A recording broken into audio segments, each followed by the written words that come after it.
आपका स्वागत है हमारे YouTube चैनल सैनिक क्लास ऑफ सक्सेस में। जैसा कि आपको पता है कि हम चैप्टर लाइट को पढ़ा रहे थे जो कि 10th और 12th दोनों से संबंधित है। तो कल हमने आपको बताया था कि प्रकाश के गुण क्या होते हैं, यानी what is the properties of light. तो उसी क्रम में बढ़ते हुए हमने आपको रिफ्लेक्शन ऑफ लाइट यानी प्रकाश का परावर्तन बता दिया था, जिसके क्रम में उसके एग्जाम्पल जो मिरर होता है, दर्पण होता है, सारे दर्पण के टॉपिक क्लियर करवा दिए। तो अब आज टॉपिक शुरू होता है दूसरा, प्रकाश का परावर्तन यानी रिफ्रैक्शन ऑफ लाइट। यानी परावर्तन और अपवर्तन में अंतर क्या होता है, अपवर्तन किसे कहते हैं, परावर्तन तो आपको समझा दिया। तो ध्यान रखिए कि परावर्तन अपवर्तन में मेन अंतर यही होता है कि परावर्तन में कोई भी प्रकाश की किरण किसी चिकनी सतह से टकराकर वापस जिस माध्यम में आती है उसी माध्यम में वापस लौट जाती है, जैसे यूं आती है यूं वापस लौट जाती है। लेकिन जो अपवर्तन होता है उसमें आती है, उस माध्यम को पार करके उस माध्यम से पार होकर चली जाती है। इतना जरूर होता है कि वो अपने मार्ग से विचलित हो जाती है, यानी सीधी की सीधी पार नहीं होती, या तो यूं दूर चली जाती है या थोड़ा सा पास आ जाती है, लेकिन अपने मार्ग से भटक जाती है, लेकिन आर पार जरूर होती है। ये अपवर्तन और परावर्तन में मेन मुख्य अंतर है, main difference in refraction and reflection. तो हम बात करें फिगर की, तो सबसे पहले हम देखते हैं जैसे कि हम बनाया करते थे परावर्तन के लिए, ऐसा बनाते थे, एक किरण आती थी एक जाती थी, ये अविलंब हुआ करता था। ये तो किसके लिए हुआ करता था, परावर्तन के लिए। लेकिन अब क्योंकि किरण आने के बाद वापस लौटेगी नहीं, वो पार हो जाएगी आर पार, क्योंकि दोनों माध्यम कैसे पारदर्शी माध्यम है, यानी कि पेंट वेंट नहीं कर रखा है, अपारदर्शी नहीं है, पारदर्शी जिनसे पार हो सकती है। जैसे कि पहला, जैसे मान लो ये कोई तल था, ये कोई लाइन है, ये लाइन है वायु और कांच की, यानी यहाँ कांच पड़ा हुआ है, कांच से ऊपर वायु है। वायु का मतलब ब्रल और कांच का मतलब सघन, यानी सघन मतलब जो ठोस होता है उसको सघन बोलते हैं, जो घना होता है, और जो हल्का होता है उसे विरल बोलते हैं। तो वायु विरल होती है कांच की तुलना में, कांच विरल होता है लोहे की तुलना में। तो इस प्रकार होता है, ठीक है।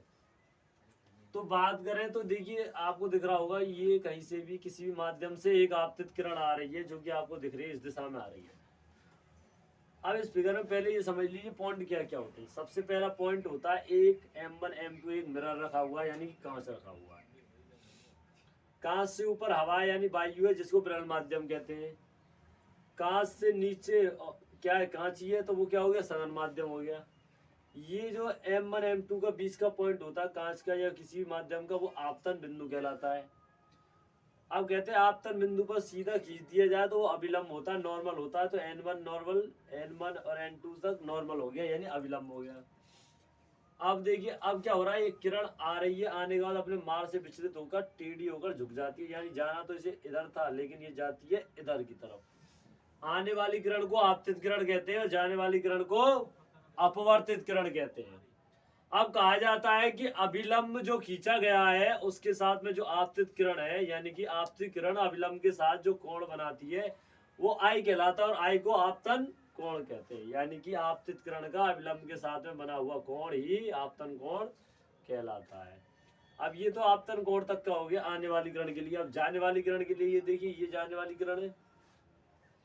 कहते हैं कि जाने वाली किरण यानी अपवर्तित किरण और जो अभिलंब खींचा गया उसके मध्य बनने वाले कोण को अपवर्तन कोण कहते हैं, क्योंकि अपवर्तन के पश्चात प्राप्त होने वाला कोण है, इसलिए इसको क्या कहा जाएगा, अपवर्तन कोण कहा जाएगा। ठीक है, तो आपको समझ गया आ गया होगा कि ये कैसे आके अपने मार्ग से विचलित हो गई। जाना तो यूं था लेकिन चली गई यूं। अब आपके मन में एक प्रश्न उठ रहा था कि उठ रहा होगा कि अगर ये यूं जानी चाहिए थी, यूं चली गई, यूं भी तो जा सकती थी। तो उसके लिए कंडीशन होती है इसमें, यानी कि पहली एक किरण जब सघन माध्यम से विरल में जा रही हो तब क्या होता है, अपवर्तन के पश्चात, और अगर विरल से सघन में जा रही हो तब क्या होता है, अपवर्तन के पश्चात।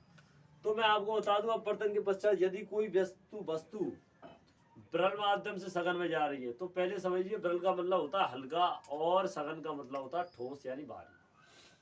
तो विरल से सघन में जाएगी तो हमेशा अविलंब की ओर झुक जाती है। तो जैसा ही यहाँ हुआ था, विरल से सघन में गई थी, ये अविलंब था, नॉर्मल था, नॉर्मल की ओर झुक गई। अब इसी का उल्टा होता, कांच ऊपर होता वायु नीचे होती, तो ये किरण यूं जाती, यानी अविलंब से दूर हट जाती। क्योंकि कहा जाता है कि सघन से अगर प्रकाश की किरण सघन माध्यम से विरल माध्यम में जाती है तो अविलंब से दूर हटती जाती है, और दूर हटते हटते हटते इतनी हटती है कि वो परावर्तित भी होती जाती है। ठीक है ना, वो आपको बताएंगे हम क्रांतिक कोण वाले टॉपिक में। तो आप परिभाषा ही बात करें कि सबसे पहला मेन टॉपिक होता है कि अपवर्तन होता क्या एक्चुअल में, what is the definition of reflection of light. तो देखिए मैं आपको समझाऊं प्रकाश का अपवर्तन परिभाषा, हिंदी मीडियम वाले बच्चे देख लीजिए। जब कोई प्रकाश किरण किसी एक पारदर्शी माध्यम से दूसरे पारदर्शी माध्यम में प्रवेश करती है तो अपने मार्ग से विचलित हो जाती है या भटक जाती है, इससे ही प्रकाश का अपवर्तन कहते हैं। जो कि मैंने आपको फिगर में बताया था, जैसे ये किरण आई थी, जानी चाहिए थी यूं, इस रास्ते से सीधा जाना चाहिए था, अपने मार्ग से विचलित हो गई, भटक गई, इधर की तरफ आ गई। इसी भटकने को ही, विचलित होने को ही, इस पूरे फिनोमेना को क्या कहते हैं हम, पूरी घटना को प्रकाश का अपवर्तन कहते हैं।